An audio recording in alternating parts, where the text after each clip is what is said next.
The second example in today's lesson is digital logic. So we're going to model both combinational logic circuits that have no memory and sequential logic circuits that have memory. We're going to model signals in time as streams and logic gates as agents. And we'll see that the deterministic data flow paradigm is very appropriate for modeling and simulating digital circuits. So let's explain a little bit the justification of the model. So a real digital circuit has active elements called gates interconnected using wires that carry signals. So a digital signal is a voltage in function of time. So here I'll make a small picture. So this voltage varies in function of time.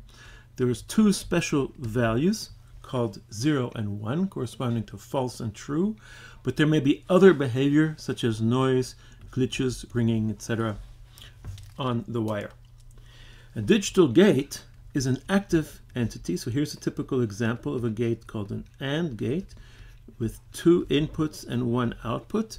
So for example, if we give two inputs here, we'll have some output. If the two inputs become 1, then the output will become 1 a little bit later. There's a slight delay.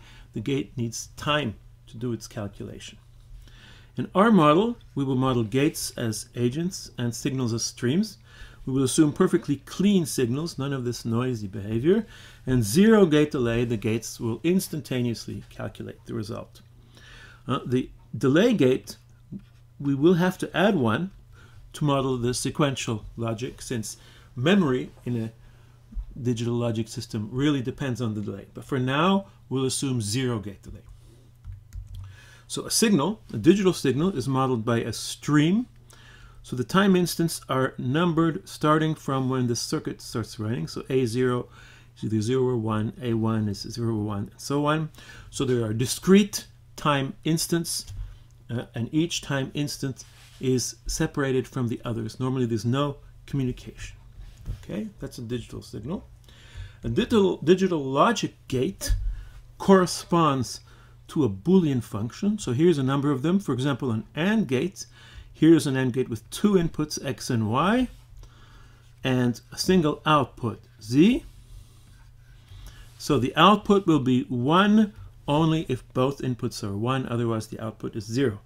So that's what it calculates. And then there's other gates, a NOT gate, an OR gate, an exclusive OR gate in addition to the AND gate.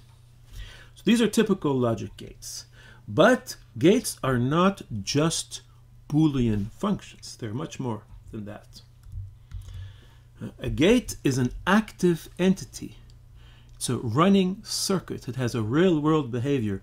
So it's not just a Boolean function that takes two Boolean values and returns a Boolean result. So here is how a gate can be represented. So we start with a Boolean function, AND function, with two inputs A and B that returns 1 if both are 1, otherwise 0. But we have much more. We have a loop here which takes two input streams and takes corresponding elements from both streams, calculates the Boolean and puts it in an output stream.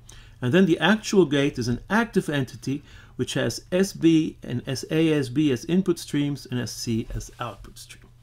So here's an example execution. We have a gate with X, Y as input and Z as output. So X and Y are inputs. So assuming that the inputs are 0, 1, and 0, 1, 1, 0, the corresponding out will be 0, 0 and 1, 1 which is 1 and 0. So you see each time instant is separate from each other, is calculated separately. Time instant 2 is calculated from input time instance 2, so there is no gate delay. So that's one gate. Let's now build an abstraction that lets us make all the kinds of gates we need. Let's define a function GateMaker that will define different kinds of gates, and an OR, an exclusive OR, and so on. So it starts by taking a function, a Boolean function, which defines the kind of gate we're looking at. And when we call GateMaker of fun, it will return a function funG that will create gates respecting that function fun. So each call to funG creates a running gate. This, in fact, gives us 3 levels of abstraction, and we can compare this to object-oriented programming. GateMaker itself is analogous to a generic class.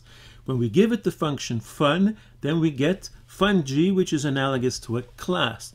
And calling funG is the same as doing new of a class. This gives us a running gate, which is analogous to an object. So here's the definition of GateMaker. So it has this argument f, which is the function. Then it has this internal function, which is what it returns. This function has two input streams and creates a thread running gate loop. When we call it, gate loop here has two input streams, xs and ys. It takes elements, corresponding elements off of the input streams, calculates the function f into its output stream. So each call of this function that's returned by GateMaker will create a running instance of a gate, a thread running gate loop, and the behavior is defined by the function f. With this, we can define many different kinds of functions that can make gates. So here's 5, for example, the function AND-G. We obtain it by calling GateMaker with a Boolean function that returns 1 if both inputs are 1. We can realize that simply by doing a multiplication of the two inputs. 1 times 1 is 1. If there's a 0, it's a 0. And we can find many other ones. And with each of these functions, whenever we call it, we can create an actual running gate. And with that, now we can build some circuits.